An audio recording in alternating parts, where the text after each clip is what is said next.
Imagine making a phone call without a SIM card, without airtime, and without any mobile network. Sounds like a scene from a sci-fi movie, right? But this isn't fiction. This is real. And it's happening right here in Africa, thanks to a young inventor from Namibia. His name is Simon Petros, and he's about to change the future of communication across the continent.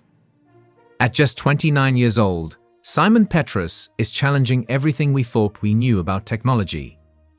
In a world dominated by global telecom monopolies and expensive infrastructure, this young African inventor has built a device that makes communication possible even where there's no network, no signal, nothing but raw ingenuity. His groundbreaking invention is more than just a device. It's a solution to a problem that affects millions of Africans, especially in rural communities left behind by mainstream technology. Simon didn't wait for help. He didn't beg for resources. He built the future with his own hands. Simon's journey began not in a high-tech lab, but in a small town in Namibia, where dreams are often stifled by poverty and a lack of opportunity. But Simon was different. As a boy, he was curious, always pulling apart old radios and discarded electronics to understand how they worked. Armed with nothing but passion, scrap parts, and an unbreakable will, he turned a corner of his home into a makeshift lab.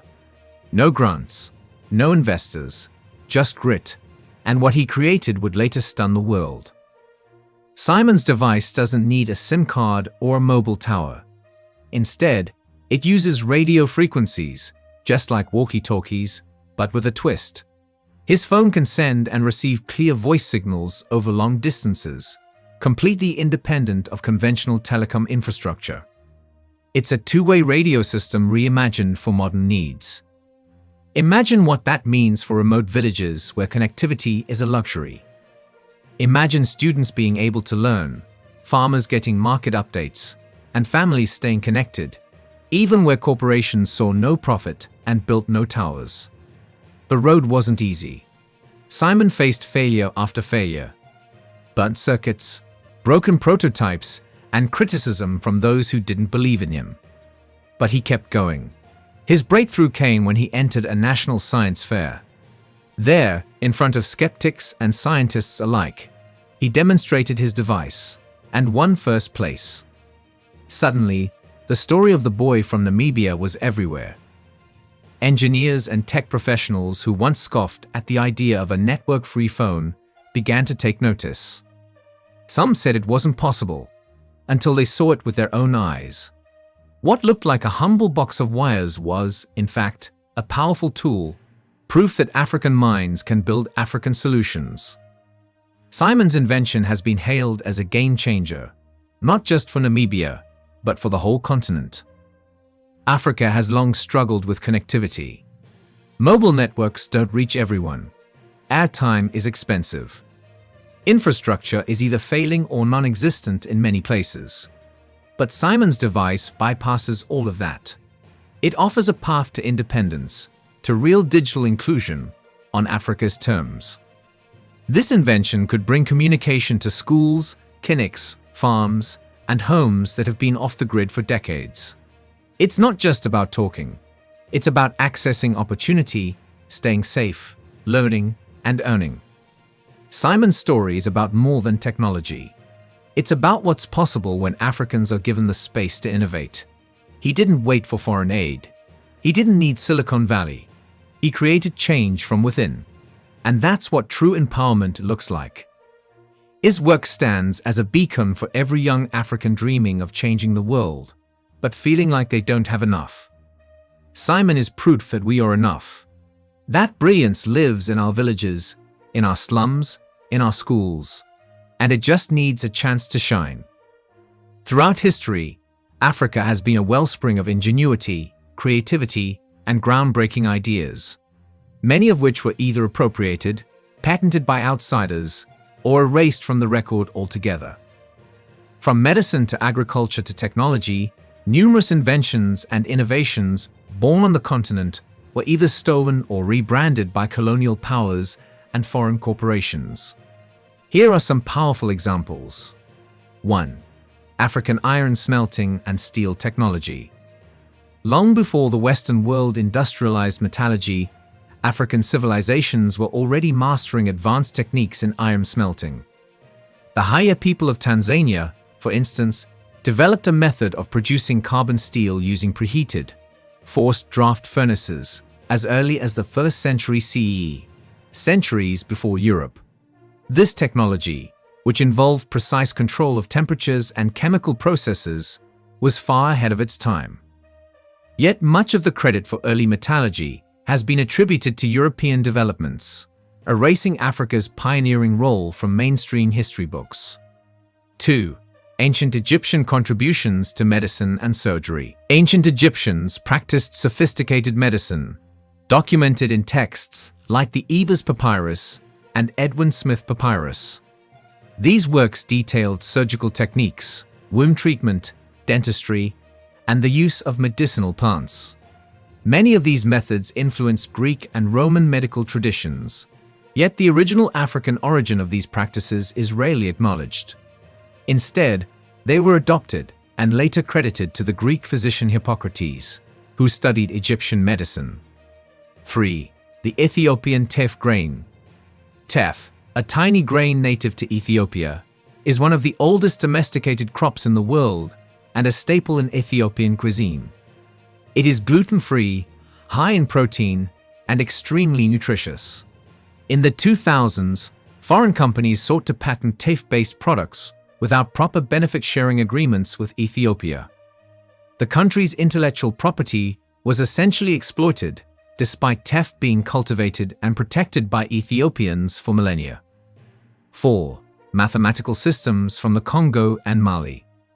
The Ishango bone, discovered near the Nile and believed to be over 20,000 years old, is thought to be the world's oldest mathematical tool. It shows an understanding of arithmetic, prime numbers, and possibly even lunar calendars. Similarly, the Mali-based Dogon people have long held detailed astronomical knowledge about the Sirius star system, including information that Western scientists only confirmed with modern telescopes.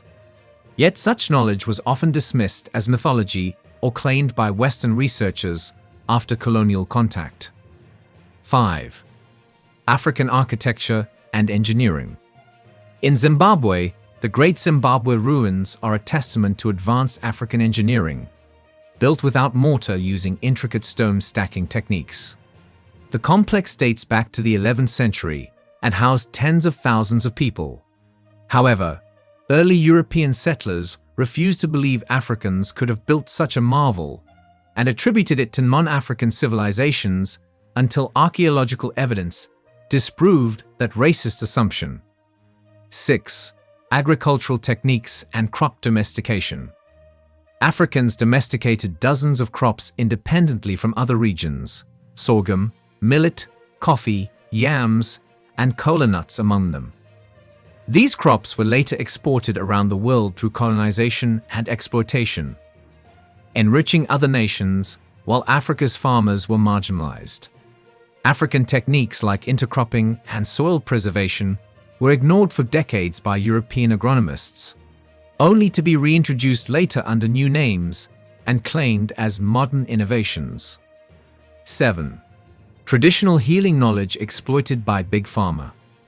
Many pharmaceutical companies have profited from African traditional knowledge without compensating the communities that preserved it.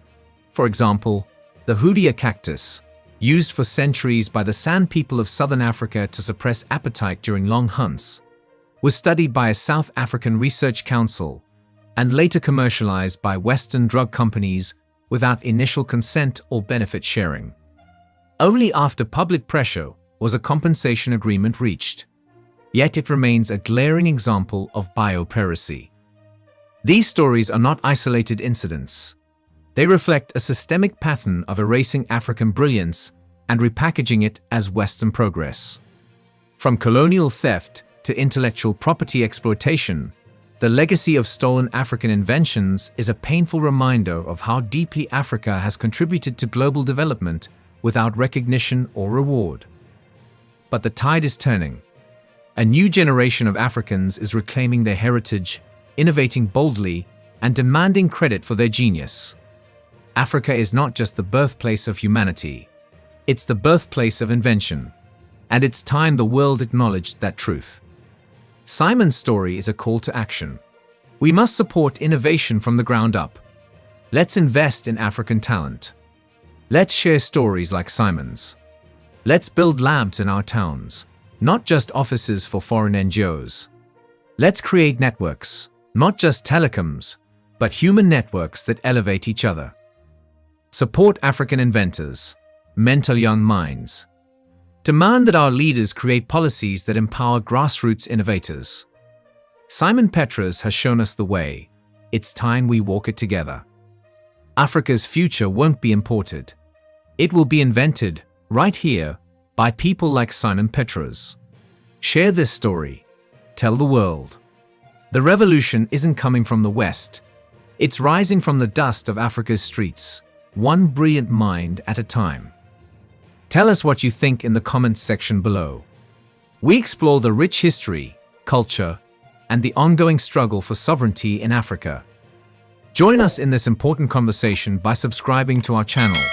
By subscribing, you're not just staying informed, you're becoming part of a movement dedicated to reclaiming Africa's rightful place on the global stage.